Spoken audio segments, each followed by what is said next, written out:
Praise the Lord. প্রিয় ভাই বোন, প্রিয় বন্ধু, আসুন আমরা ভারতবর্ষের জন্য প্রার্থনা করি। এরকম ভারতবর্ষ আমরা চাইনি, যেখানে স্বাস্থ্য ব্যবস্থা, শিক্ষা ব্যবস্থা ভেঙে পড়েছে, যেখানে প্রশ্ন তুললে দেশদ্রোহী বলে দাগিয়ে দেওয়া হচ্ছে, যারা আগামীর ভবিষ্যৎ গড়বে সেই যুব সমাজের মেরুদণ্ড ভেঙে গুড়িয়ে দেওয়া হচ্ছে।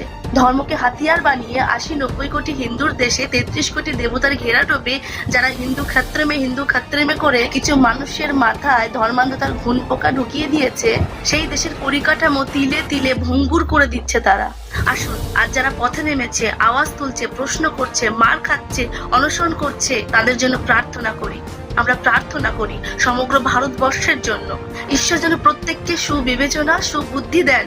এক শান্তিপূর্ণ, দুর্নীতিমুক্ত, প্রগতিশীল, ধর্মনিরপেক্ষ, দূষণমুক্ত, বিশ্ব দরবারে উন্নত ভারতবর্ষ চাই আমরা। মানুষ জেতার জন্য অস্ত্র তুলে নেয়, একে অন্যের রক্তপাত করে।